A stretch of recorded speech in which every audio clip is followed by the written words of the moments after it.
தமிழ் டிவியின் அன்பார்ந்த நேயர்கள் அனைவரையும் மனதார வாழ என்ற இந்த நிகழ்ச்சியில் சந்திக்கிறதில் எனக்கு மிகவும் சந்தோஷம்.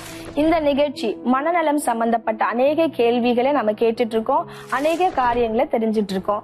இதுவரைக்கும் நம்ம டிப்ரெஷன், ஆன்சைட்டி இது மாதிரி நிறைய விஷயங்களை பார்த்திருக்கிறோம். நம்ம மத்தியில பகிர்ந்து கொள்றது யாருன்னு பாத்தீங்கன்னா 20 வருடங்களாக மென்டல் ஹெல்த் டிபார்ட்மெண்ட்ல எக்ஸ்பீரியன்ஸ் உள்ள யூகேல பணிபுரிகிற ஒருவர் தான் நம்ம இடத்துல பேசிக் கொண்டிருக்கார். அவர்தான் நிறைய கேள்விகளை நம்ம கேட்டிருக்கோம். உங்களுக்கு எல்லாருக்கும் பிரயோஜனமா இருக்கும்னு நான் நம்புறேன். இன்றைக்கும் புதிய ஒரு கேள்வி அவர்கிட்ட நம்ம கேட்க போறோம், என்ன கத்துக்க போறோம், வாங்க பார்க்கலாம். வணக்கம். வணக்கம். சரி, நம்ம நிறைய விஷயங்கள் பேசிட்டோம் இது வரைக்கும். மனநலம்னா என்னது, நல்ல மனநலம் எப்படி இருக்கும், ஒவ்வொரு வாரமும் ஒவ்வொரு டாபிக் நம்ம பேசிட்டு இருக்கோம். இந்த வாரம் என்ன டாபிக் பேச போறோம்? இப்போ இது வரைக்கும் நம்ம நிறைய நீங்க சொன்ன மாதிரி ஸ்ட்ரெஸ், ஆங்ஸைட்டி, டிப்ரெஷன் இந்த மாதிரி நிறைய டாபிக் பேசியிருக்கிறோம். இது எல்லாவற்றிலும் இன்னும் சில டாபிக்ஸ் பேச போறோம். அது கொஞ்சம் சீரியஸ் ப்ராப்ளம்ஸ். இது எல்லாவற்றிலுமே ஒரு முக்கியமான ஒரு ப்ராப்ளம் அப்படின்னு என்னன்னு பார்த்தோம்னா தூக்கமின்மை. தூக்கமின்மை. ஓகே. அதாவது ஸ்லீப் பிரச்சனை வந்து இன்னைக்கு நிறைய பேருக்கு இருக்குது. அதை வந்து நான் ஒரு தனியாவே அதை அட்ரஸ் பண்ணணும்னு ஆசைப்படுறேன். அதனாலதான் இன்னைக்கு அதை ஸ்பெசிபிக்கா அதை குறித்து நம்ம பேச போறோம். தூக்கம்னா என்ன, ஏன் நம்ம தூங்குறோம், தூக்கமின்மை தேவையா? நம்ம டெய்லி தூங்குறோம் இல்லையா? அப்போ ஒரு நாளைக்கு ஒரு மனிதன் 8 hours தூங்கணும்னு சொல்றாங்க. அப்ப அந்த தூக்கங்கிறது என்ன அப்படின்னா, நம்ம தூங்கும் பொழுது அதாவது நம்முடைய கண்கள் ஆப்வியஸா மூடி இருக்குது. நம்ம வந்து கிட்டத்தட்ட ஒரு அன்கான்சியஸ் ஸ்டேட்டஸ் போயிடுறோம். நம்முடைய அந்த நரம்பு மண்டலம் அதெல்லாம் அப்படியே ஷட் டவுன் ஆகுது, கொஞ்சம் ரெஸ்ட் பண்ணுது. ஆனா நமக்கு வந்து அந்த சிலருக்கு செமி கான்சியஸா இருப்பாங்க, சிலர் அன்கான்சியஸ். நல்ல அன்கான்சியஸ் லெவலுக்கு போகும்பொழுது அது நல்ல ஸ்லீப்னு சொல்ல முடியும். சரி, தூக்கமின்மை ஏன் வருது? தூக்கமின்மையில இன்னைக்கு பாத்தீங்கன்னா நிறைய வாலிபர்கள், சின்ன பசங்க கூட தூக்கம் வரல, தூக்கம் வந்து தூங்குற டைம் வேஸ்ட் இப்படி எல்லாம் இருக்குல்ல, தூங்குற டைம்ல நம்ம எதனா பண்ணலாம், ஏன் நம்ம தூங்கணும், ஏன் தூங்கணும் நம்ம? ஆமா, இது ஒரு நல்ல கேள்விதான். ஏன்னா இன்னைக்கு நிறைய பேர் வாலிபர்கள் குறிப்பா அது இந்த 21st centuryல தூங்குறதுன்னா ஏதோ ஒரு வேஸ்ட் ஆஃப் டைம் நினைக்கிறாங்க. இல்லாட்டி அந்த நிறைய ஓவர் ஒர்க் பண்றவங்க, எக்ஸ்ட்ரா ஒர்க் பண்றவங்களுக்கு இந்த தூங்க 8 மணி நேரம் தூங்குறதுக்கு பதிலாக நான் வந்து ஒரு விஷயத்த செஞ்சா கொஞ்சம் சம்பாதிச்சிடலாமே அப்படின்னு யோசிக்கிறாங்க. ஆனா உண்மையில என்னன்னு பார்த்தா அந்த தூக்கங்கிறது ரொம்ப முக்கியமான ஒரு விஷயம். அந்த தூங்கும் பொழுது நமக்கு 8 hours நம்ம வேஸ்ட் நினைக்க கூடாது. அந்த தூங்கும் பொழுது நமக்குள்ள நம்முடைய எனர்ஜி எல்லாமே திருப்பி ரீவைட்டலைஸ் ஆகுதுன்னு சொல்றாங்க. அதாவது திருப்பி புதுப்பிக்கப்படுறோம். இப்ப நம்ம பிரெயின் எடுத்துக்கிட்டோம்னு சொன்னா அந்த பிரெயின்ல ஒரு குறிப்பிட்ட ஒரு வேதியியல் பொருள் இருக்குது, அடினோசின் சொல்லுவாங்க. இந்த பொருள் வந்து அப்படியே சேர்ந்துகிட்டே இருக்கும். அது எதுக்கு இருக்குது அப்படின்னா, நம்ம தூங்கும் பொழுது அதை வந்து ஒரு இன்னொரு ஒரு பவர், அதாவது ஒரு சார்ஜ் ஏத்துற இன்னொரு பொருளா அது மாறுது, ஏடிபின்னு சொல்லுவாங்க. அப்ப அந்த பவர் ஏற அந்த பொருளா மாறுவதற்கு இந்த தூக்கம் தேவைப்படுது. இப்ப அந்த அடினோசின்ங்கிறது என்னன்னா ஒரு நிலக்கரி மாதிரி வைத்துக் கொள்ளுங்க. அந்த நிலக்கரியை வந்து தூங்கும் பொழுது அது ஃபயரா மாறி திருப்பி எனர்ஜியா அது உருவாக்கப்படுது. அப்போ நம்ம அதை தூங்காத இருக்கப்ப என்ன பாக்கணும், நமக்கே தெரியும். இப்ப நம்ம ஒரு ரொம்ப நாள் தூங்காம இருக்கிறோம்னு சொன்னா அப்படியே கொட்டாவி வரும். ஏன்னா அது பிரெயின் வந்து அடினோசின் அதிகமாயிடுச்சு, இந்த பிரெயின் வந்து ஃபாக் ஆக ஆரம்பிக்குது, தூங்குங்க, நல்லா ரெஸ்ட் எடுங்க. இப்ப நம்ம நல்லா நேத்து நைட்டு ஒரு நல்லா தூங்கிட்டோம்னு சொன்னா இன்னைக்கு காலையில வந்து ஃப்ரெஷ்ஷா ஃபீல் பண்ணுவோம். காரணம் என்னன்னா அந்த எனர்ஜி நமக்கு கிரியேட் ஆயிருக்குன்னு அர்த்தம். அப்ப அந்த ரீவைட்டலைஸ் ஆகிறதுக்கு இந்த தூக்கம் ரொம்ப ரொம்ப முக்கியம். அப்படி இல்லாதப்ப என்ன ஆகுது, ஒரு நாள் 2 நாள்னா ப்ராப்ளம் இல்ல, ரொம்ப நாள் அப்படி இருக்கும் பொழுது அந்த பிரச்சனைகள் வர ஆரம்பிக்குது. இப்ப அது ஒரு விசியஸ் சர்க்கிள் சொல்லுவாங்க. தூங்காமலே இருக்கும் பொழுது மென்டல் ஹெல்த் ப்ராப்ளம் வர ஆரம்பிக்கும். சில நேரத்தில் மென்டல் ஹெல்த் ப்ராப்ளத்தினாலையும் தூக்கம் வர ஆரம்பிக்கும். இப்ப இன்னொரு முக்கியமான விஷயம் என்னன்னா, இந்த சிறு பிள்ளைகளுக்கு நான் சொல்லுவேன், இந்த வாலிபர்களுக்கு சொல்லுவேன், தூங்கும் பொழுதுதான் அந்த growth ஹார்மோன், நம்ம உடம்புல இருக்கிற growth ஹார்மோன் வந்து நல்லா ரிலீஸ் ஆகும். அப்ப நம்ம அம்மா மாதிரிலாம் சொல்லியிருப்பாங்க, பாட்டிமார் சொல்லியிருப்பாங்க, தூங்கலைன்னா 6 மாத வளர்ப்பு போச்சுப்பா அப்படின்னு சொல்லுவாங்க. ஏன்னா அந்த ஒரு தூக்கம் வந்து அந்த நைட் ஸ்லீப் வந்து ரொம்ப ரொம்ப முக்கியமா இருக்குது. சரி, ஒரு நார்மல் மனுஷன், ஒரு நல்ல மனநலம் உள்ளவங்க எவ்வளவு மணி நேரம் தூங்கலாம்? இப்போ அது வேரியஸ் ஃபேக்டர்ஸ்னால சொல்லுவாங்க. நம்ம எந்த ஏஜ் அதெல்லாம் இருக்குது. இப்ப சிறு பிள்ளைகள் வந்து அதிகமா தூங்குவாங்க. ஏன்னா அவங்க அதிகமா தூங்கணும். ஒரு 18 hours அதுக்கு மீன்ஸ் குழந்தைங்க சொல்றாங்க, ஒரு வயசுக்குள்ள இருக்கிறவங்க 14 to 18 hours தூங்குவாங்க. ஏன்னா அவங்க எழும்புவாங்க, பால் குடிப்பாங்க, தூங்குவாங்க. அப்புறம் அந்த வயது ஏற ஏற ஏற கொஞ்சம் கம்மியாகிட்டே இருக்கும். ஒரு நார்மல் அடல்ட் ஒரு 7 to 8 hours சொல்றாங்க, நல்ல குட் ஸ்லீப். ஆனா ஒரு 1/3 ஆஃப் நம்மளுடைய லைஃப் டைம் அதுல போயிடுது. நம்ம அதை சரியா செய்தோம்னு சொன்னா நமக்கு வந்து அந்த ஒரு எனர்ஜி இருந்துகிட்டே இருக்கும். மிச்சம் அந்த 2/3 நம்ம சரியா செலவு பண்ண முடியும். இல்லாட்டி என்ன ஆகும்னா நிறைய ப்ராப்ளம்ஸ் வர ஆரம்பிக்கும். நமக்கு லாங் ரன்ல அது ஒரு நிறைய பிரச்சனைகளை கொண்டு வரும். ஓகே, இப்போ நீங்க சொன்னீங்க தூக்கமின்மை வந்து மென்டல் ஹெல்த் ப்ராப்ளம்னால வரலாம், இல்லாட்டி அது வந்து தூக்கமின்மை தொடர்ந்து இருந்தா மென்டல் ஹெல்த் ப்ராப்ளம். எப்படி கனெக்ஷன் வருது இது ரெண்டுத்துக்கும்? இப்ப அதுக்கு முன்னாடி இந்த நல்ல தூக்கம் அப்படிங்கிற ஒரு கான்செப்ட் நமக்கு தெரிஞ்சாதான் அப்போ ஏன் இந்த மென்டல் ஹெல்த் ப்ராப்ளம்னால தூக்கம் வர மாட்டேங்குது, இல்லாட்டி ஏன் இந்த ப்ராப்ளம் மென்டல் ஹெல்த் ப்ராப்ளத்தை உண்டு பண்ணுது நம்ம அந்த கனெக்ட் பண்ண முடியும். இப்ப நம்ம உடம்புலயே எடுத்துக்கிட்டோம்னு சொன்னா நமக்கு இந்த சர்க்கேடியம் ரிதம் சொல்லுவாங்க. அதாவது என்ன சொல்லுவாங்கன்னா பாடி கிளாக். நம்ம உடம்புல ஒரு கிளாக் இருக்குது, அது இயற்கையாவே நமக்கு கொடுக்கப்பட்டிருக்குது. அந்த கிளாக் படி பாத்தீங்கன்னா நைட்டு ஒரு 10 மணிக்குள்ள படுத்துறணும், 10 மணிக்கு தூங்க ஆரம்பிச்சிடணும் ஆக்சுவலா. அப்புறம் இந்த காலையில 2 மணி இருக்கு பாத்தீங்களா, 10 to 2, அது வந்து ரொம்ப குட் ஸ்லீப். அது இயற்கையோட ஒன்றி போகிற ஒரு தூக்கம். இப்ப நம்ம பூமி உருண்டையா இருக்குது, அந்த பூமி இப்படி சுற்றி கொண்டு இருக்கும் பொழுது அந்த நைட் 10ல இருந்து 2 மணி வரைக்கும் அது இயற்கை, நம்ம கடவுள்னு சொல்லுவோம், வடிவமைத்ததே பாத்தீங்கன்னு சொன்னா அந்த நேரத்துல ஒரு இருள் வரணும், மக்களுடைய மனநிலை கொஞ்சம் அப்படியே கொஞ்சம் நல்லா ரிலாக்ஸ் பண்ணணும், அந்த கூலிங் எஃபெக்ட் இருக்கணும், அதெல்லாம் நமக்கு இயற்கையாவே இருக்குது.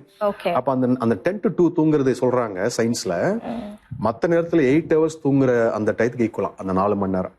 அப்ப 10ல இருந்து அந்த 2 மணி நேரத்தை இன்னைக்கு எவ்வளவு பேர் மிஸ் பண்றாங்க. அப்ப அந்த ஸ்லீப் ஹைஜீன்ங்கிறது அந்த 10 மணிக்குள்ள ஒரு 9 மணிக்கெல்லாம் பெட்டை ஹிட் பண்ணிடணும். அதுக்கப்புறம் நம்ம லேட் பண்ண அந்த முக்கியமான அந்த நேரத்தை நம்ம இழக்கிறோம். இன்னைக்கு வாலிபர்கள் அந்த நேரத்தை தூங்குறாங்களான்னு 2 o'clock தான் தூங்கவே போறாங்க. அப்ப அவங்க அந்த முக்கியமான நேரத்தை இழந்துடுறாங்க. ஏன்னா அது இயற்கையாவே நம்ம கொடுக்கிற ஒரு விஷயம், அது நம்ம இயற்கையோட ஒன்றி போனாதான் அது நமக்கு கிடைக்கும். நமக்கு நான் காலைல தூங்கி அதை கிடைப்பேன்னா அந்த ரெஃப்ரெஷ்னஸ் கிடைக்காது. அதே மாதிரி காலையில அதுக்கப்புறம் நான் தூங்குற ஒவ்வொரு மணி நேரமும் வந்து நமக்கு ஆக்சுவலா கொஞ்சம் நமக்கு ரொம்ப பெனிஃபிட் சொல்ல முடியாது. அந்த 10 to 2 தான் ரொம்ப முக்கியமான நேரம். அந்த சர்க்கேடியன் ரிதம் சொல்லுவாங்க, அதை நம்ம கரெக்டா ஃபாலோ பண்ணணும். அப்புறம் ரெண்டாவது வந்து நமக்கு வந்து ஸ்லீப் வந்து பாத்தீங்கன்னா ஒரு சைக்கிள், ஒரு வேவ் மாதிரி. இப்போ வந்து ஃபர்ஸ்ட் வந்து மெதுவா தான் ஸ்லீப்புக்குள்ள போவோம். அது வந்து நம்ம ஐ வந்து அப்படியே ரொம்ப இதா இருக்கும். அதுக்கப்புறம் நல்லா டீப் ஸ்லீப் போகும்போது நல்லா அந்த டீப் ஸ்லீப் எவ்வளவு நேரம் இருக்குது அப்படிங்கிறது ரொம்ப முக்கியம். ஏன்னா ஒரு 4 to 5 hours டீப் ஸ்லீப் எடுத்துட்டாலே நமக்கு உடம்பு நல்லா ரெஃப்ரெஷ் ஆயிடும்.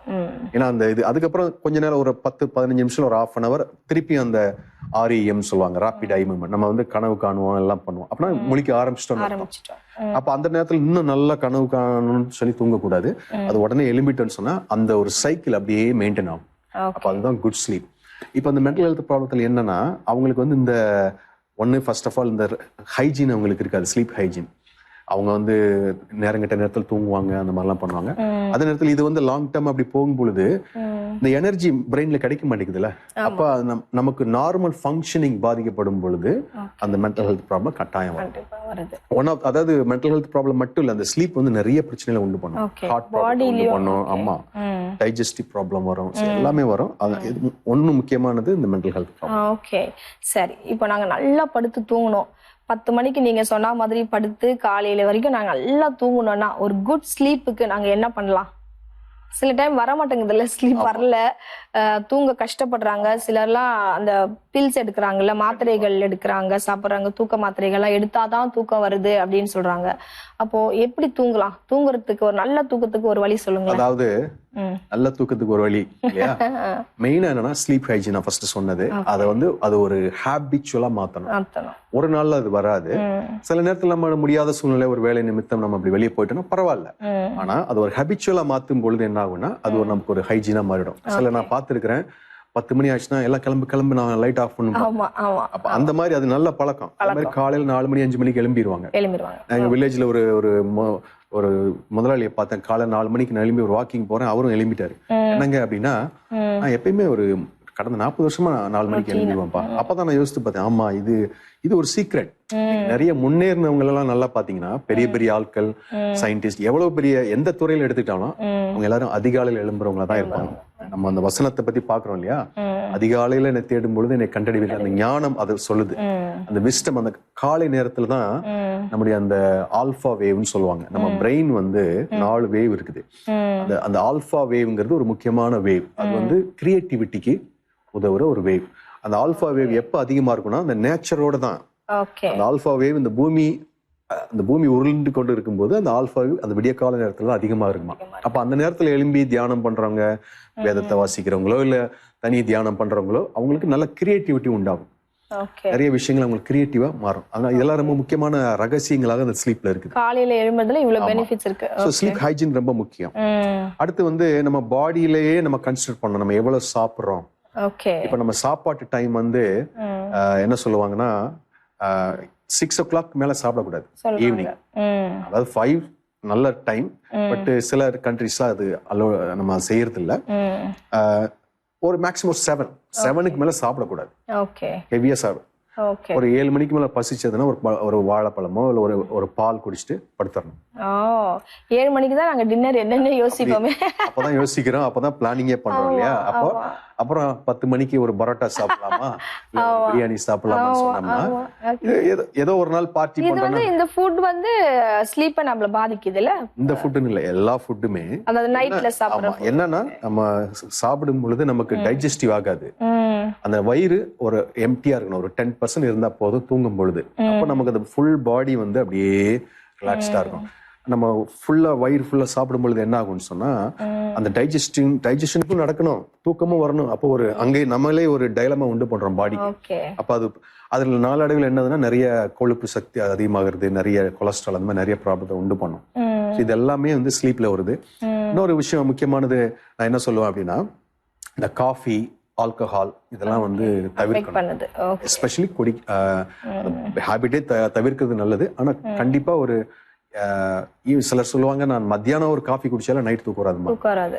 அந்த அளவுக்கு அந்த காஃபியோட எஃபெக்ட், இந்த ஹாஃப் லைஃப்னு சொல்லுவாங்க. ஒவ்வொரு பொருளுக்கும் ஒரு ஹாஃப் லைஃப். இந்த காஃபிக்கு ரொம்ப அதிகமா இருக்குது. அதாவது அது ஆக்டிவா இருக்கிற நேரம். ஒரு காஃபி 12 மணி குடிச்சா கூட அது நைட்டு 12 மணி வரைக்கும் அது ஆக்டிவா இருக்குன்னு சொல்றாங்க. அப்ப அவங்களுக்கு தூக்கம் வர்றது கொஞ்சம் கஷ்டப்படுறாங்க. அது ஒரு முக்கியமான விஷயம். இன்னொன்னு வந்து ஏஜிங் வரும்பொழுது நம்ம வந்து தூங்குறது கஷ்டப்படுவோம். அப்ப அவங்களுக்கு கொஞ்சம் நம்ம சில கன்சன்ட்ரேஷன் கொடுக்கறது, அவங்களை கொஞ்சம் சீக்கிரம் பெட்டுக்கு போக வைக்கிறது, அவங்களுக்கு கொஞ்சம் டைம் எடுக்கும். இதெல்லாம் வந்து இந்த மாதிரி விஷயங்கள் நம்ம கடைபிடிக்கும் பொழுது ஓரளவுக்கு நம்மளால இந்த தூக்கம் அப்படிங்கறது நல்ல விஷயத்தை நம்ம சரியான விதத்துல கொண்டு போக முடியும். ஓகே, சரி. இப்போ நீங்க இதெல்லாம் சொல்லியாச்சு. பைபிள் பத்தி நீங்க என்ன சொல்றீங்க? என்ன சொல்லுது தூக்கத்தை பத்தி? நம்மளுடைய பைபிள் என்ன சொல்லுது? பைபிள் நிறைய சொல்லுது. தூக்கத்தை பத்தின விஷயங்கள் நிறைய இருக்குது.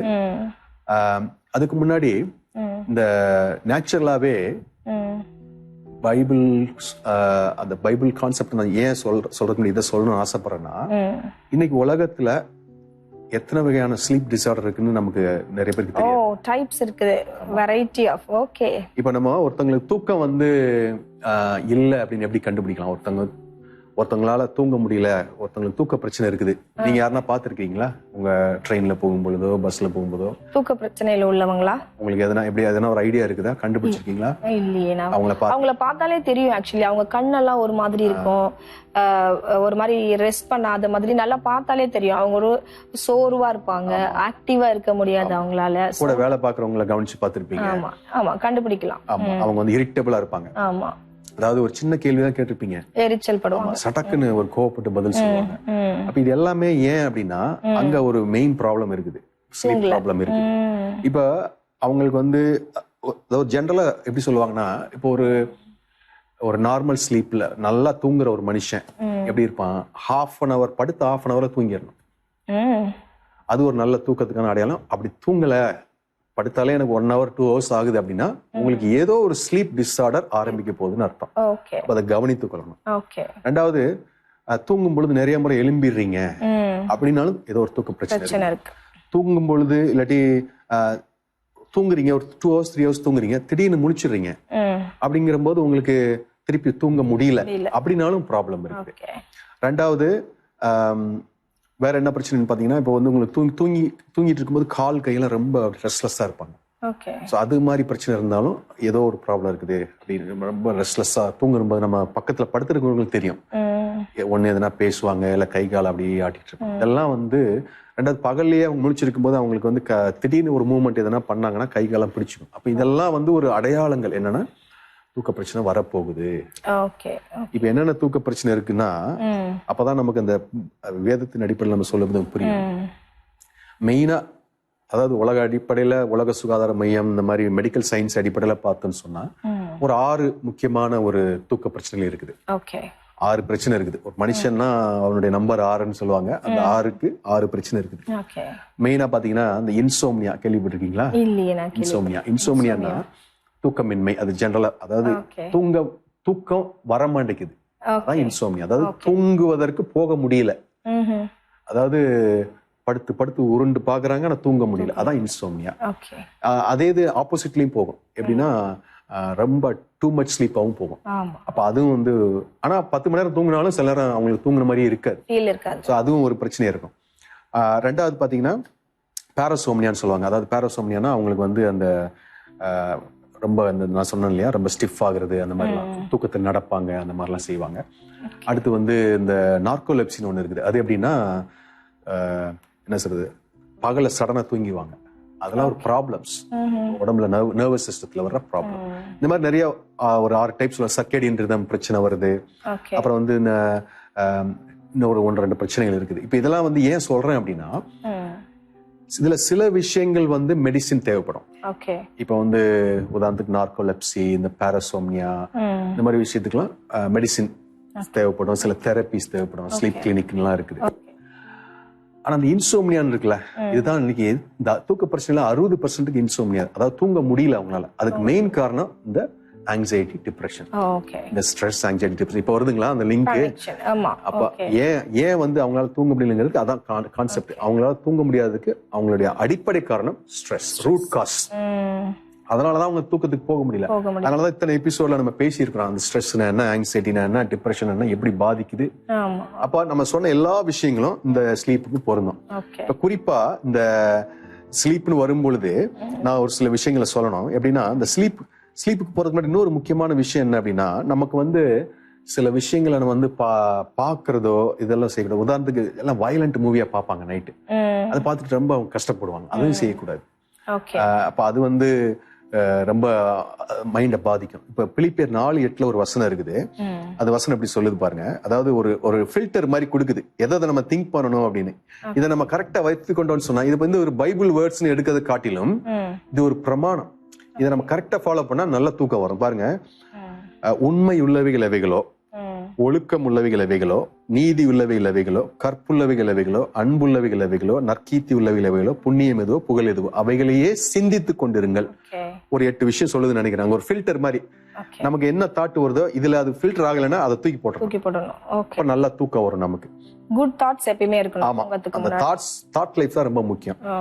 ரெண்டாவது என்னன்னா, நமக்கு தெரிய வேண்டியது, நம்ம உண்டாக்கின ஒரு கடவுள் நம்ம பாதுகாக்கிறாங்க ஒரு நம்பிக்கை இருக்கு. சில நேரத்துல அதனாலதான் தூங்க மாட்டேங்கிறாங்க.